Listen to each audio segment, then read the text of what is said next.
स्वः तत्सवितुर्वरेण्यं भर्गो देवस्य धीमहि धियो यो नः प्रचोदयात्। ओम शांति शांति शांति। प्यारे बच्चों, आप भारतवर्ष के अनेक राज्य यूनियन टेरिटरी से आप अपना वक्त और समय निकालकर यहाँ पर आए हैं और जैसा कि आपको विदित है कि आप सोचते हैं कि हमें राष्ट्र कथा शिविर में आना है और हम राष्ट्र कथा शिविर में आए हैं। तो कथा, राष्ट्र की कथा क्यों है, कैसे है, इसे आपको जानना बहुत ज़रूरी है।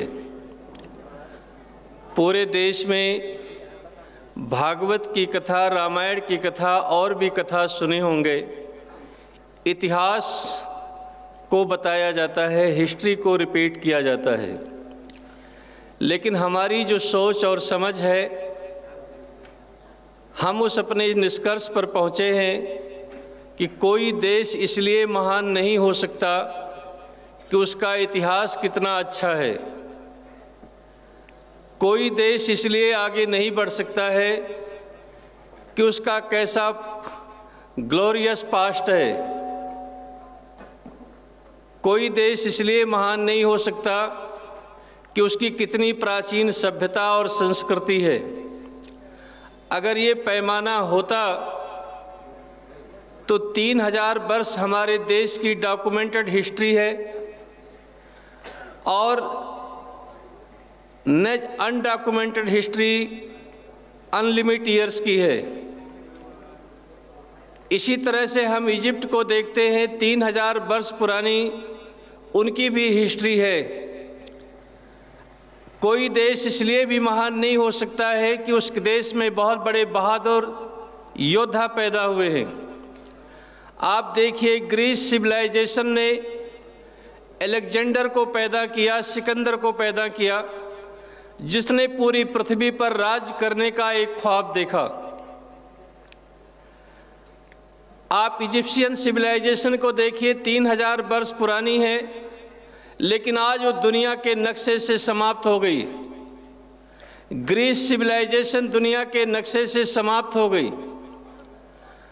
आप देखिए, मंगोलियन सिविलाइजेशन चंगेज खां को पैदा किया और उसका इतना बड़ा राज्य था कि सिकंदर से भी 10 गुना ज़्यादा बड़ा राज्य था, लेकिन वो मंगोलियन सिविलाइजेशन भी दुनिया से समाप्त हो गई। पर्शियन सिविलाइजेशन देखिए ख़त्म हो गई और रोमन सिविलाइजेशन भी दुनिया के नक्शे से समाप्त हो गई। ये 5 सिविलाइजेशन वर्ल्ड से ख़त्म हो गई। ऐसा नहीं था कि इनके पास हिस्ट्री नहीं थी, ऐसा नहीं था कि इनकी सभ्यता अच्छी नहीं थी, लेकिन ये 5 सभ्यताएं दुनिया से आज समाप्त हो गई। तो देश की महानता इस पैमाने पर नहीं है कि आपका कितना प्राचीन इतिहास है और कितनी पुरानी सभ्यताएं हैं। जिनकी कोई हिस्ट्री नहीं है, आज वो दुनिया में बहुत विकसित और अच्छे लोग माने जाते हैं। आप अमेरिका की देखिए, 450 वर्ष पुरानी हिस्ट्री है, लेकिन आज इस पृथ्वी पर सबसे शक्तिशाली देश कोई है तो वह अमेरिका है। आप ऑस्ट्रेलिया को देखिए, 250 वर्ष पुराना देश ऑस्ट्रेलिया है। 250 वर्ष पहले वहाँ कोई देश नहीं था, उनकी हिस्ट्री नहीं थी, लेकिन आज दुनिया के विकसित देशों में उनका नाम है। आप स्विट्ज़रलैंड को देखिए, 200 वर्ष पुरानी उनकी हिस्ट्री नहीं है। 56 कंट्री से लोग आकर के वहाँ पर बसे हुए हैं। कोई पर्टिकुलर एक रेस के लोग नहीं हैं, लेकिन दुनिया में एक अच्छी शांति का देश स्विट्ज़रलैंड माना जाता है। तो जो हम कथा रिपीट करने वाले हैं, कोई नहीं कि यहाँ कोई इतिहास की कथा आपको नहीं सुनाई जाएगी। किसी देश की महानता इसलिए भी नहीं हो सकती है कि उसके पास प्राकृतिक संपदा कितनी है। इससे भी देश के प्रॉस्पेरिटी और ग्रेटनेस के लिए कोई उसका रोड मैप तैयार नहीं किया जा सकता। आप देखिए, जिस देश के पास कोई प्राकृतिक संपदा नहीं है वह देश भी दुनिया के काफ़ी रिच कंट्री में आते हैं। जैसे आप जापान को लीजिए, वो अपना 80% नेचुरल रिसोर्सेस इंपोर्ट करते हैं अपने जीवन की सर्वाइव के लिए। आप स्विट्जरलैंड के पास देखिए, कोई प्राकृतिक संपदा नहीं है। आप सिंगापुर को देखिए, एक जो बाथरूम के पानी सारे इकट्ठा होते हैं, उसी पानी को ठीक करके वो फिर पीने के काम में लाते हैं। वाटर की सबसे ज़्यादा कमी सिंगापुर के अंदर है। आप इजराइल में देखिए, कोई प्राकृतिक संपदा नहीं है, लेकिन ये लोग काफ़ी रिच हैं, प्रॉस्पर हैं, समृद्ध हैं। हमारे देश के अंदर 7000 किलोमीटर कोस्ट लाइन है, समुद्री किनारा है, और कहा जाता है समुद्र के किनारे के जो देश बसते हैं वो दुनिया के रिच कंट्री होते हैं। 3500 किलोमीटर हमारे पास हिमालयन रेंज है। दुनिया का सबसे ऊंचा पर्वत 3500 किलोमीटर 3500 किलोमीटर हमारे देश के अंदर है। दुनिया की सबसे अधिक बारिश हमारे देश में चेरापूंजी में होती है। पानी की भी यहाँ पर कोई कमी नहीं है। 55,000 टाइप्स के प्लांट्स हमारे देश में हैं। 55,000 प्रकार की वनस्पतियाँ जो काउंट हो चुकी हैं, वह इतना समृद्ध फॉरेस्ट वेल्थ हमारे पास है जो दुनिया में और देशों के पास नहीं है। इसके साथ -50 टेम्परेचर +50 टेम्परेचर, क्लाइमेट इतना अच्छा है, मनुष्य के जीवन के लिए सबसे बेहतर लैंड धरती की वर्ल्ड की मानी जाती है तो ये भारत देश है। आप देखिए, रसिया के अंदर 6-6 महीने बच्चे पैदा नहीं होते, ठंड होती है, लेकिन भारत देश के लिए हर मौसम उसके लिए अनुकूल है। इसके साथ अनेकों प्रकार की माइंस हैं, जो कोल है, लिग्नाइट है, बॉक्साइट है, डोलामाइट है, मैग्नीज है, कॉपर है, सिल्वर है, गोल्ड है। हमारे जीवन को चलाने के लिए अनेकों प्रकार के मिनरल्स यहाँ पर हैं, लेकिन हम उनकी बराबरी नहीं कर पा रहे हैं जिनके पास कुछ भी नहीं है। 1958 में जब सिंगापुर मलेशिया से अलग हुआ तो सिंगापुर के एयरपोर्ट के सामने एक पिलर है, वहाँ लिखा गया कि हम सिंगापुर को कलकत्ता सिटी जैसा बनाना चाहते हैं। 1958 में सिंगापुर की ये कल्पना थी कि हम सिंगापुर को कलकत्ता की तरह बनाना चाहते हैं, लेकिन जब 2017 में कलकत्ता की चीफ मिनिस्टर सिंगापुर गई तो उन्होंने क्या कहा कि हम कलकत्ता को सिंगापुर बनाना चाहते हैं। तो 1958 में उनकी कल्पना थी कि हम सिंगापुर को कलकत्ता बनाना चाहते थे, और 2017 में हमारी सोच आई कि हम कलकत्ता को सिंगापुर बनाना चाहते हैं। अर्थात ये परिवर्तन, ये विरोधाभास क्यों है, ये हम लोगों के लिए एक चिंतन का विषय है। तो कोई भी देश की महानता इसलिए नहीं है कि आपके पास कितनी बड़ी प्राकृतिक संपदा है और चीज़ है। कोई देश इसलिए भी ग्रेट नहीं हो सकता है कि वह इस जाति के, इस रेस के हैं, इनके पास ज़्यादा दिमाग है। आज ये भी मान्यताएं समाप्त हो गई हैं। दुनिया में 3 टाइप के पीपल हैं, एक वाइट, दूसरे ब्राउन और तीसरे ब्लैक। कुछ लोग इसको 4 टाइप का भी बताते हैं, white, yellow, red and black. लेकिन आज मेडिकल साइंस ने रिसर्च करके सिद्ध कर दिया है कि 1 ट्रिलियन सेल्स सभी के ब्रेन में है, चाहे वो दुनिया का किसी भी देश में पैदा हुआ इंसान हो और चाहे वो कहीं का रहने वाला इंसान हो। तो दिमाग, आज भी देखिए हमारे देश में दिमाग की कमी है ऐसा नहीं है। आज अमेरिका से अगर मेडिकल डॉक्टर माइग्रेट कर जाएं तो वहाँ डॉक्टरों की अकाल पड़ जाती है। उनकी जो सबसे बड़ी प्रयोगशाला साइंस का नासा है, वहाँ 26% इंडियन साइंटिस्ट हैं। ऐसे दुनिया में हर जगह पर भारत के लोगों ने अपनी प्रतिभा का परिचय दिया है, लेकिन फिर भी हम उनके बीच में शामिल नहीं हो पा रहे हैं। उसके लिए एक कथा यहाँ पर आयोजित की जाती है। आप चाहते हैं कि दुनिया के बराबर आपको रहना है कि नहीं रहना है आपको? आप चाहते हैं कि सम्मान से दुनिया में जीना चाहिए या नहीं जीना चाहिए? आप एक सुखी खुशहाल भारत में रहना चाहते हैं कि गरीब, अशिक्षित, कमजोर भारत में रहना चाहते हैं? आप चाहते हैं ये देश सशक्त बने? अभी हमारे देश के प्रधानमंत्री जी ने एक लक्ष्य रखा कि हम इंडियन इकोनॉमी को की साइज 5 ट्रिलियन करेंगे। कितना करेंगे? लेकिन लोगों ने इस देश में बड़े तूफान खड़ा कर दिए। ये इम्पॉसिबल है, असंभव है, ये होना मुश्किल है, न जाने कितने वर्ष लग जाएंगे। जिसको कुछ नहीं करना है उसको बात करने को कौन रोक सकता है? कोई रोक सकता है? जिसको कुछ नहीं करना है उसको सलाह देने में, बात करने में कौन रोक सकता है? अगर इस देश की इकोनॉमी 5 ट्रिलियन नहीं, हम कहते हैं चाइना की इकोनॉमिक साइज $19 ट्रिलियन है। उनकी जीडीपी अगर 6% है तो उनकी $19 ट्रिलियन के पास होती है। हमारी जीडीपी 7% है तो $2.5 ट्रिलियन होती है। अमेरिका की जीडीपी चाइना की 11 ट्रिलियन डॉलर और अमेरिका की 3% जीडीपी में $19 ट्रिलियन होती है। तो अमेरिका की इकोनॉमी साइज $19 ट्रिलियन, चाइना की $11 ट्रिलियन और भारत की जो है $2.5 ट्रिलियन। अब इसको और काउंट कर दें तो आजकल $2.92 ट्रिलियन के आसपास आती है। आप चाहें तो इस कंट्री की इकोनॉमिक साइज $20 ट्रिलियन भी कर सकते। 5-10 ट्रिलियन की काउंटिंग छोड़ दीजिए। आप चाहते हैं इतना प्रोग्रेस करना देश को कि नहीं चाहते? तो आपको 10 टाइप की प्रैक्टिस करनी पड़ेगी। कितनी टाइप की?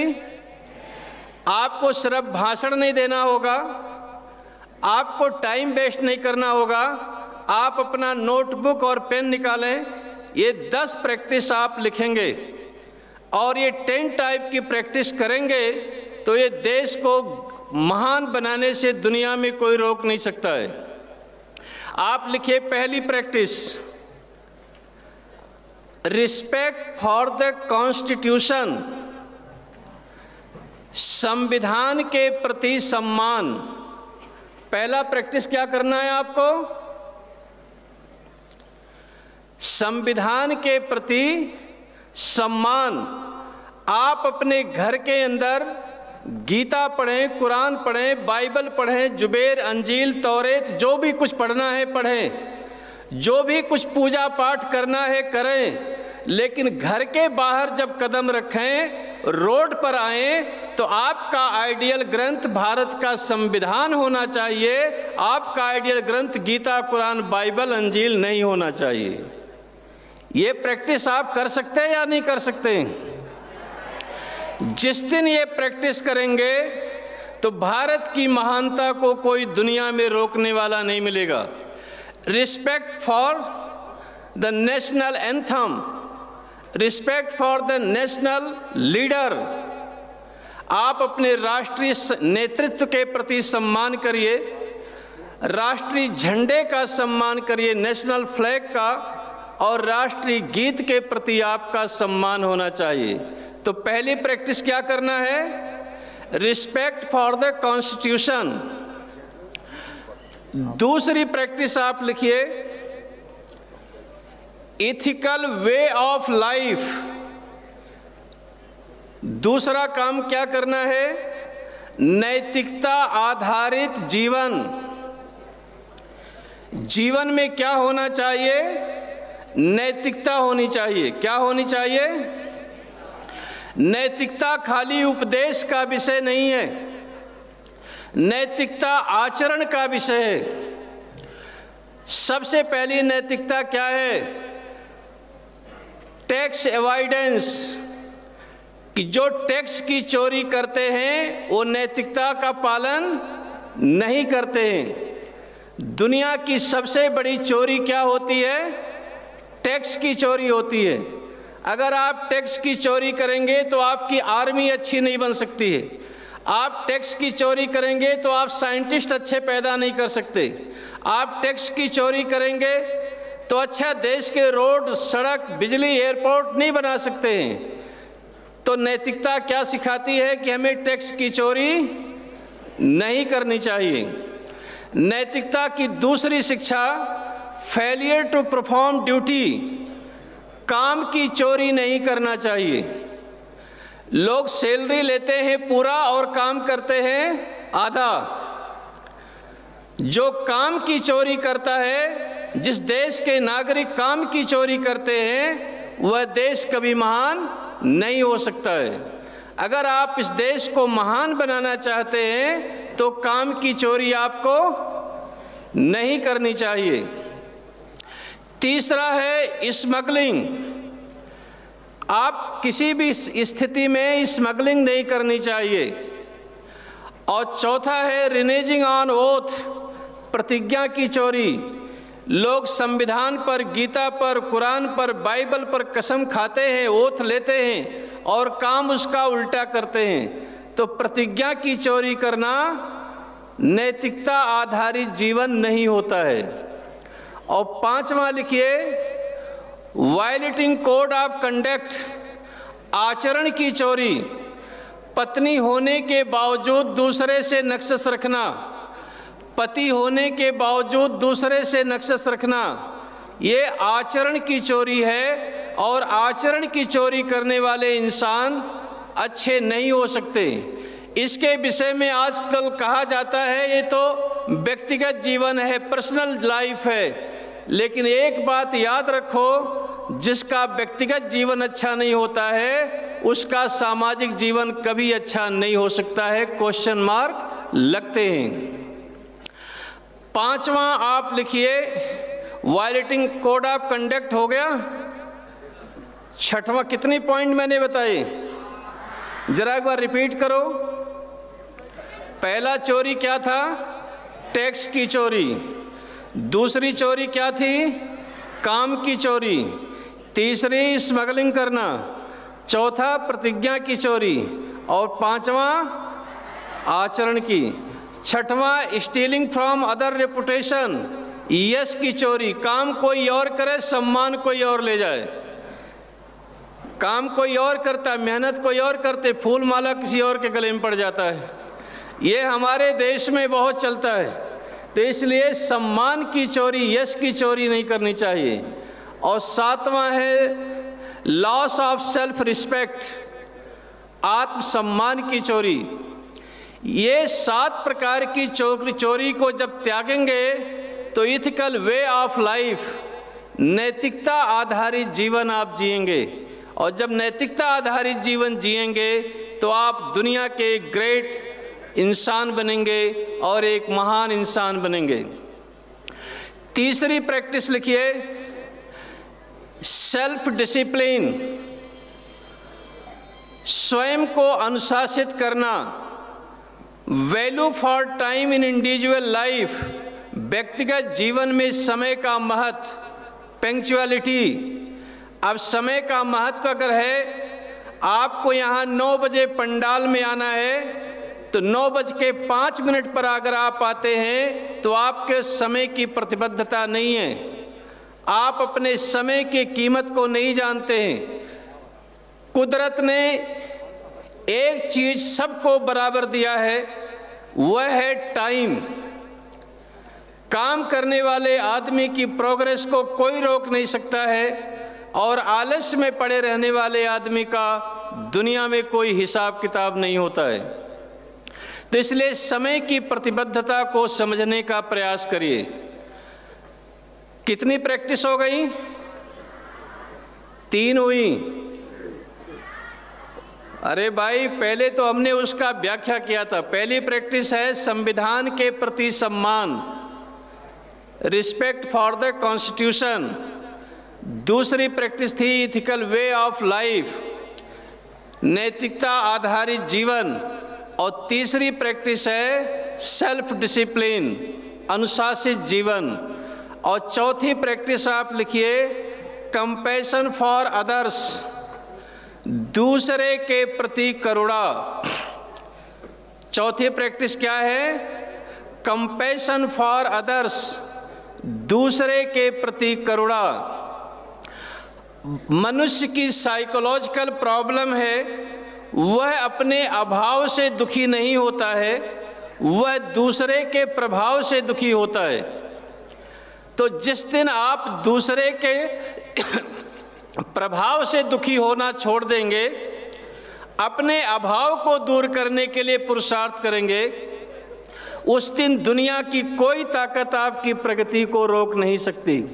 तो कंपैशन फॉर अदर्स का मतलब है हमें दूसरे के प्रभाव से दुखी नहीं होना चाहिए, दूसरे को दुख और कमजोरी को देखकर दुखी होना चाहिए और उसे दूर करने के लिए हमें प्रयास करना चाहिए। और ये केवल भाषण में नहीं आना चाहिए, वह जीवन में आना चाहिए। मैं कोई इतना महान आदमी नहीं हूँ, लेकिन मैं आज गर्व से कर सकता हूँ मेरे दिल में कुछ करुणा थी और है। यहाँ हमने 5000 गायों की गौशाला करीब 17 वर्षों तक चलाई और 2001 में भूकंप आया तो कच्छ गुजरात में हमने 5 गांव बनाए। लोग टूट जाते हैं अपना एक घर बनाने के लिए, वहाँ हमने 5 गांव बनाए। गांव तो दूर, इसी गुजरात में कुरन, घोड़पर, खारी, बेड़हार, खारोड़ा, गांव तो दूर, लेकिन हमने किसी घर पर भी अपना नाम नहीं लिखा। लोग छोटा सा काम करते हैं, बड़ा बड़ा बैनर लगाते हैं, हमने वहाँ किसी घर पर भी अपना नाम नहीं लिखा। 5 गांव बनाए, 17 स्कूल बनाए और स्कूल भी हम चाहते अपने नाम से बना सकते थे। हमने महापुरुषों के नाम से बनाए, महाराणा प्रताप, सरदार वल्लभ भाई पटेल, श्याम जी कृष्ण वर्मा, ऐसे लोगों से काम किए। तो ये कंपैशन, अगर आपके दिल में करुणा है, दूसरे के प्रति करुणा है, तो आप उसके लिए अनेकों काम कर सकते हैं, चाहे आसाम, झारखंड, जगह जगह जाकर। तो कंपैशन फॉर अदर्स, दूसरे के प्रति करुणा होनी चाहिए। 5वां प्रैक्टिस आप लिखिए, लव फॉर द नेशन, राष्ट्र के प्रति प्रेम। आप सबको राष्ट्र के प्रति प्रेम है या नहीं है? सबके पास है। भारत देश के सभी नागरिक के प्रति राष्ट्र के प्रति प्रेम है। अगर सभी को राष्ट्र के प्रति प्रेम होता तो अभी आंदोलन चल रही है तो राष्ट्रीय बस को नहीं जलाते, ट्रेन को नहीं जलाते, रास्ते को जाम नहीं करते। ये जो बस जला रहे हैं वो किसकी प्रॉपर्टी है? राष्ट्र की है, किसकी है? अगर राष्ट्र के प्रति प्रेम है तो राष्ट्रीय संपत्ति का नुकसान नहीं करना चाहिए। आप लोग को राष्ट्र के प्रति प्रेम है तो यहाँ का कोई भी सामान आपको तोड़ना नहीं चाहिए, नुकसान नहीं करना चाहिए। अगर आप पाइप तोड़ देंगे, बल्ब तोड़ देंगे, ये नुकसान किसका होगा? और राष्ट्र किसका है? बाहर के आदमी का है कि आपका है? अगर जो भी ये नुकसान करेंगे वह संपत्ति आपकी संपत्ति है। तो इसलिए राष्ट्र के प्रति प्रेम वो खाली जुबान से नहीं आना चाहिए, आपके आचरण से दिखना चाहिए कि हर चीज की कोशिश करनी चाहिए। 6वां आप लिखिए practice, always compete with your self, हमेशा अपने साथ मुकाबला करो। दुनिया में कोई भी व्यक्ति आपका प्रतिस्पर्धी नहीं है, दुनिया में कोई आपका कंपटीटर नहीं है। आप सबसे बड़े कंपटीटर आप अपने खुद हैं। आप रोज अपनी शक्ल को मिरर में देखो और अपने आप से पूछो कि मेरे जीवन में आज कितना सुधार हुआ या नहीं हुआ। और जो आदमी अपनी गलतियों को सुधारने की कोशिश नहीं करता है वो वापस उसी गर्त में जाने का प्रयास करता है। तो इसलिए हमेशा अपने आप को सुधारो और अपने अंदर एक कॉन्फिडेंस बिल्डअप करो। आप लोगों ने सीडी देशमुख का नाम सुना है? वो इंडिया में ICS का एग्ज़ाम दिए और जब एग्ज़ाम दे करके छुट्टी मनाने वो लंदन गए, वहाँ दोस्तों के साथ क्रिकेट खेल रहे थे। तो उनके एक दोस्त ने पूछा, कहा mister Deshmukh, result has been communicated, result का पता चला, आप ICS का एग्ज़ाम दिए हैं, अभी आज रिजल्ट आया, आप उसके विषय में पता चला। तो उन्होंने कहा हु स्टूड सेकंड, दूसरा नंबर किसका आया? मतलब पहला तो मेरे को वहाँ नहीं आना है, वो कोई रोक नहीं सकता, दूसरा नंबर किसका है? तो ये कॉन्फिडेंस ये कहते हुए उन्होंने बैट को बॉल से मारा, कहा हु स्टूड सेकंड, दूसरा कौन है? तो ये कॉन्फिडेंस होता है। तो आप अपने अंदर मुकाबला करो और अपने जीवन को बेहतर बनाने की कोशिश करो। तो कितनी प्रैक्टिस हो गई? कितनी हुई? 6 हो गई कि कम हुआ? 7वीं प्रैक्टिस लिखिए, पैशन फॉर डूइंग वर्क, काम के प्रति जुनून, जो काम करना है उसके प्रति जुनून होना चाहिए। ये नहीं कि वो ढीले ढाले आधे अधूरे मन से किया, आप परिश्रम पूरा करिए। अभी इस शिविर को लगाने के लिए मैंने क्या क्या नहीं किया है आप सोच नहीं सकते। 1 जुलाई से लेकर के और इस दिसंबर महीने के 25 तारीख तक मैंने 2 नाइट 3 नाइट एक बिस्तर पर नहीं सोया है। मुझे वो दिन याद है कि दीमापुर से जब मैं कोहिमा जा गया था तो गवर्नर से मिलने के लिए 4.5 किलोमीटर, 4.5 घंटा जाना, 4.5 घंटा आना, 75 किलोमीटर सिर्फ 9 घंटे आना जाना कार से। और फिर भी वहाँ से बच्चे शिविर में नहीं आए। वो बाय कि अभी गुवाहाटी में कर्फ्यू लग रहा है तो बच्चे ट्रेन से नहीं जाएंगे। मैं बागडोगरा से जब गैंगटॉक जाता हूँ तो सिर्फ 130 किलोमीटर 6 घंटे जाने में लगते हैं। बाई रोड 6 घंटा जाना और 6 घंटा आना, 12 घंटे आने जाने में, और एक नाइट से ऊपर वहाँ रुकना मुश्किल है, हमें और भी काम होते हैं। मेरे ज़िंदगी में 19 वर्ष की कैरियर में 2001 से मैंने सामाजिक काम शुरू किया।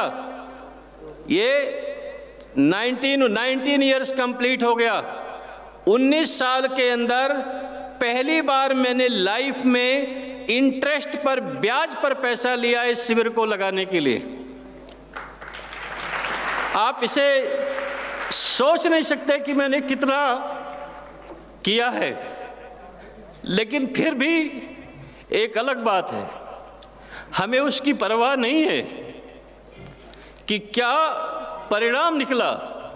पैशन फॉर डूइंग वर्क, हमें अपने काम के प्रति जुनून है, उसे हम करते हैं। उसके लिए कोई व्यवधान और व्याधियां वो हमारे मार्ग को रोक नहीं सकती। उसे आगे बढ़ना है और आगे चलना है। तो अपने काम के प्रति जुनून होना चाहिए। परिणाम जो भी मिले उसकी हमें चिंता नहीं करना चाहिए, लेकिन जो काम करते हैं उस काम के प्रति आपको श्रद्धा से उसे करना चाहिए। तो पैशन फॉर डूइंग वर्क। 8वीं प्रैक्टिस है, respect your parents and teachers. आपको अपने माता पिता और अपने अध्यापक का सम्मान करना चाहिए। आपको अपने माता पिता के प्रति, अध्यापक के प्रति सम्मान होना चाहिए। आप दुनिया में जाकर के लोगों के पैर छूते हैं। कोई बाबा साधु मिल जाएंगे, लाल पीले कपड़े पहन करके डोरा धागा करने वाले, आप उनको जाके दंडवत प्रणाम करते हो। करते हो या नहीं करते हो? करते हो? आप करो, मुझे आपत्ति नहीं है, आप उसे रोज करो, शौक से करो, लेकिन वो करते हुए भी अपने माता पिता को वृद्धाश्रम में मत भेजो। उन्हें ओल्ड एज होम में मत भेजो जिन्होंने आपको जन्म दिया है। आप अपने टीचर का रिस्पेक्ट करना सीखो जिन्होंने आपको ज्ञान दिया है। तो आप दुनिया में किसी का भी रिगार्ड करें एक अलग बात है, लेकिन आप अपने माता पिता, अपने टीचर का हमेशा सम्मान करें, ये आपके दिल में भावना बनी रहनी चाहिए। और 9वां प्रैक्टिस है स्वच्छता के विषय में। स्वच्छ भारत एक मिशन है देश का, चल आपको मालूम है। तो आप खाली ये सब समाज की चीज स्वच्छता नहीं है, आप अपने बॉडी का, माइंड का, स्पिरिट का और एंड द इन्वायरमेंट, पर्यावरण की। तो सबसे पहली स्वच्छता किसकी होती है? शरीर की, फिर मन का, भावना का और प्राकृतिक संसाधनों का। तो ये स्वच्छता। 10वां प्रैक्टिस है enhancement of knowledge. Enhancement of knowledge, ज्ञान का विस्तार करो। अगर ये 10 टाइप की प्रैक्टिस करेंगे तो बोलो भारत देश महान बनेगा या नहीं बनेगा? आप महान बनेंगे या नहीं बनेंगे? तो ये कथा का, राष्ट्र कथा का यही उद्देश्य है। ये कोई हिस्ट्री की कथा नहीं है, कोई व्यक्ति की कथा नहीं है, ये जीवन के निर्माण की कथा है। और इसके लिए यहाँ पर ये प्रैक्टिस आपको कराने के लिए और ये कोशिश की जाती है। तो हमने एक लिस्ट बनाया कि 11 वर्ग के लोग ऐसे हैं, 11 टाइप पर्सन, जिनके सुधरने से देश सुधरता है और जिनके बिगड़ने से देश बिगड़ता है। तो नंबर 1 पॉलिटिशियन थिंक टैंक। इस देश में किसी भी पार्टी में मिलियन मेंबर हो सकते हैं, लेकिन उनके पॉलिसी मेकर 20, 25, 50, 100 लोग होते हैं। वो जो पॉलिसी बनाते हैं पूरी देश में उनका एक असर होता है। Number 2 bureaucrats. इस देश में approximate 6000 IAS officer, 5000 IPS officer, 5600 IFS officer, 6000 approximate IRS officer और 30-40,000 अलग क्लास 1 ऑफिसर। तो ये सारे लोग 60-70,000 के आसपास के लोग ये 130 करोड़ पब्लिक को चलाते हैं, जैसा चाहते हैं वैसा कंट्री रन करता है। तीसरा कॉरपोरेट, बड़े बड़े उद्योगपति, वो जिस तरह से चाहते हैं देश की पॉलिसी नीतियों को प्रभावित करने का काम करते हैं। नंबर 4 मैनेजमेंट, मार्केटिंग, एडवर्टाइजमेंट के लोग, ये कैसे मैनेजमेंट करते हैं, कैसी मार्केटिंग करते हैं, इनका लोगों के ऊपर असर पड़ता है। और आज जिस तरह से ऑनरेबल गवर्नर सर, आपको पता होगा कि 1949 में जॉर्ज ऑरवेल ने एक बुक लिखी थी 1984। उस समय उन्होंने ये कल्पना किया था कि आज से 35 वर्ष आते आते लोगों का जीवन पर नियंत्रण नहीं रहेगा और उनके जीवन का संचालन मशीन के द्वारा होगा। तो 1949 में वो कल्पना किया और 1984 की जिन्होंने लिखकर उस समय लोगों को बताने काम किया। इसी तरह से आज के समय में the brief history of tomorrow Harari ने लिख कर के कहा कि आज से 50 वर्ष के बाद जो आज ट्रुथ है वो आगे नहीं होगा। तो इसके सोच के लिए आप कैसे मैनेजमेंट, मार्केटिंग, एडवर्टाइजमेंट करते हैं। आज जो व्हाट्सएप, फेसबुक, सोशल मीडिया एक परसेप्शन क्रिएट करती है इमेज बनाने का और एक रोड मैप तैयार करने के लिए। तो मार्केटिंग, मैनेजमेंट, एडवर्टाइजमेंट के लोग। 5वां सर है टीवी चैनल, पत्रकार, रिपोर्टर्स। इन लोगों का इंटरेस्ट क्या है, वो किस लिए रिपोर्टिंग करते हैं, क्या उनकी सोच है, कैसी ये इमेज बनाना चाहते हैं, इस पर देश का कैसे परसेप्शन क्रिएट करते हैं, इस पर देश की नीतियों पर काफ़ी असर पड़ता है। 6वां टीवी सीरियल, फिल्म के मेकर, साहित्यकार, कैसे आप लिटरेचर तैयार करते हैं, किस तरीके से आप फिल्म बनाते हैं, कैसे सीरियल बनाते हैं, लोगों के ब्रेन के ऊपर उसका क्या असर पड़ता है, इसका भी एक असर होता है। 7वां सर स्पोर्ट्स पर्सन, उनका भी एक बहुत बड़ा मैजिक होता है। 8वां म्यूजिक संगीतकार फंडामेंटलिस्ट मुस्लिम होगा, वो भी लता के गाने बड़े प्रेम से सुनेगा। फंडामेंटलिस्ट हिंदू होगा, वो भी रफ़ी के गाने उसे अच्छे लगते हैं। तो म्यूजिक संगीत का भी एक बड़ा महत्व रोल होता है सर। 9वां संप्रदाय अधिष्ठाता कथाकार धर्मगुरु, इनका भी एक बहुत बड़ा एम्परर है सर। और 10वां हाई कोर्ट सुप्रीम कोर्ट का जजमेंट, जब लोगों के साथ इनजस्टिस होता है तो निर्णय लेने के लिए बाधित होते हैं और अलग जाते हैं। और 10वां स्कूल के प्रिंसिपल ट्रस्टी, इन लोगों का क्या सोच और समझ होती है, इसके ऊपर ये सब फैसले लेने के लिए तैयार होते हैं। और सबसे बड़ी चीज़ लोगों की अपनी सोसाइटी के समझ की, लोगों की सोच, जो आज ट्रुथ है वो कल नहीं होगा सर। आज से 178 ईयर्स पहले जब ब्रिटिशर लोग इस देश में कानून बना रहे थे तो उन्होंने इस देश के कल्चर का अध्ययन किया। जो 3 नियम उनके वहाँ लीगल था लेकिन यहाँ उन्होंने इल्लीगल किया था। वो 3 नियम थे sir, adultery, homosexuality and living relationship. 178 years पहले जब वो देश में हुकूमत करना चाहते थे तो भारत देश में इस 3 कानून को इल्लीगल किया था, जबकि उनके वहाँ लीगल था। लेकिन 178 ईयर्स के बाद हम ज़्यादा समझदार हुए, उन तीनों को हमने अब लीगल कर दिया 2017 और 18 के अंदर। तो इन सभी वर्गों को कैसे सुधारा जाए, इसके लिए कोई यूनिवर्सिटी आदि कैसे किया जाए वो तो क्षमता नहीं। तो हमने सोचा गया कि देश ये डाइवर्सिटी का देश है, अलग अलग विभिन्न संस्कृतियों का देश है, विभिन्न धर्मों का देश है, तो सभी को एक साथ रखा जाए।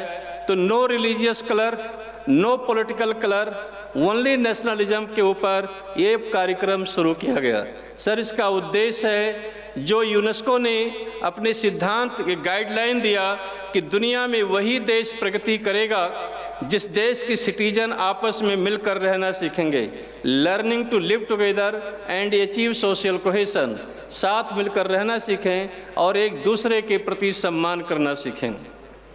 इसी उद्देश्य के साथ एक कार्यक्रम शुरू किया गया और ये 22वां कैंप इस साल का है और उसकी कोई भी विपत्ति आपत्ति उसे हमें पीछे नहीं कर सकती है। ये हम लोगों का हौसला और आत्मविश्वास है।